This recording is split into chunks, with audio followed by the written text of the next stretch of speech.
Here are 5 things I took away after 4 years of college. The first one, interpersonal communication. I'm gonna repeat that. Interpersonal communication. That means you having the ability to communicate your own feelings or communicate paraphrasing certain situations, scenarios in a conversation to the person, or you comprehending a conversation or comprehending an information that has been brought to you, and just really being able to communicate out to the other person in a respectful manner way. And the reason why I say that, because I'm an introvert. In my college years, I hated being around strangers and people. I needed my alone time. I wanted to be by myself. And I hated when we needed to go out there into the world to network, because our professors always say, go out to the real world and network. That's how you get your feet in the door. and every time those words were spoken, networking. I hated it. The worst nightmare. As an introvert, I hated talking to new people because what do you say? Where do you start? And what do you talk about? And how do you keep the conversation going without being boring? Every time I went to networking events and I got someone's business card and I asked them for coffee to pick their brains, I will treat the other person like a robot, like they were Google. Like I would literally just ask question after question after question, and it didn't feel like a conversation. By doing so many coffee grabs and interviews and networking, I've learned how to communicate in my own way. I've learned how to listen properly and how to take in information. So interpersonal communication was one of the biggest lessons I've learned as an introvert, because that was something that I was not good at and I hated it, but I eventually ended up loving it. The second one, being email savvy. Writing emails is a lot harder than you think. Because one, you have to be enticing, you have to grab the reader's attention. And two, it can't be too long or too short, and you can't write an essay, and you have to get straight to the point. And honestly, we're all humans. We have a short attention span. So you're gonna lose a reader really quick if you don't know what you're saying and if you're not getting to the point. 4 years of college, I've learned how to write proper emails, how to write enticing subheads, and how to write enticing sentences to keep the reader interested. Here's an example of what I did to land most of my design interviews. So anytime I cold email any agencies or studios, I would always start the sentence like this. I am a digital magician in the digital world.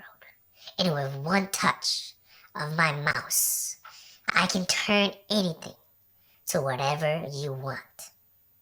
Literally. Because speaking of, Photoshop, Illustrator, as a designer, we get to manipulate things. So I will always start that off in my email, and guess what? I get a lot of hits.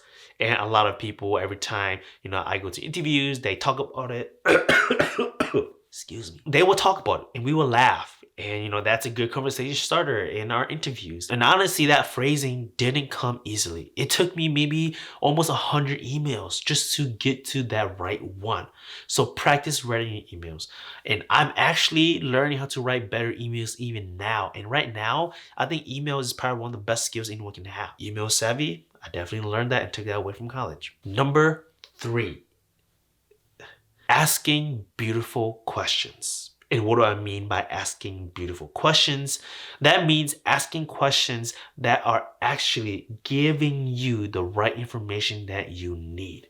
Not beating around the bush, not going around in circles, but asking the right questions so you're not wasting your time and the other person's time. And those beautiful questions can be as simple as, oh, can you tell me more about this?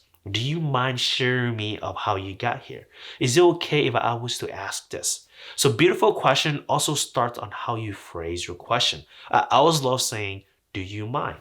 Is it okay? Can you share this? Can we go deeper in this? Because I want to learn more, dive deeper. And it's always right to ask for permission, because what if they're not okay with it? What if they're not comfortable? So always ask beautiful questions with permissions, and that's how you can dive deeper into a conversation. Number 4, earlier in this video, I said I was an introvert, and that is still very, very true. But after 4 years of college, Me out networking, get out of my comfort zone. I've developed, oh my God, excuse me. I've developed another side of me that I didn't know existed, which is me being an ambivert. Or is it ambivert? Ambivert.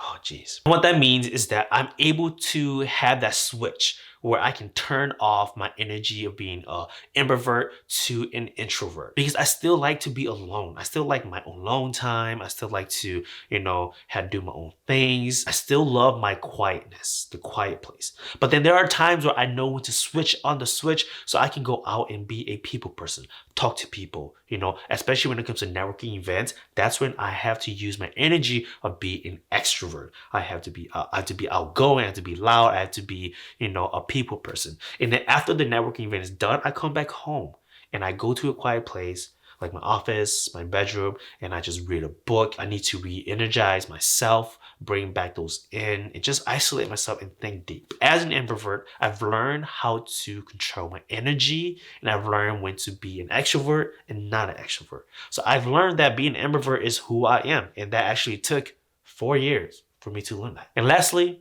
number 5, memories. Because those are the things that made college fun and memorable. All those experiences, those memories, those relationships that I've built, and those times that made me laugh, feeling inspired, those times I've cried, those times I've struggled and almost wanted to quit. Those are the memories that I cherish, because it's what made me who I am today. So after 4 years of college, I think back about my memories. I think back about all those experiences. And even now when I meet with old friends, all we talk about are memories. So memories is the 5th and last thing that I took away from 4 years of college that made me love college, made me love my college experience. Despite the debt and everything, but I still don't regret going to college. I hope you are also finding some new things about yourself if you're in college right now. And I also hope, when you do graduate, you think back and reflect and think about it. What did you learn after 4 years? Do you like it? Do you hate it? That's something for you to think about.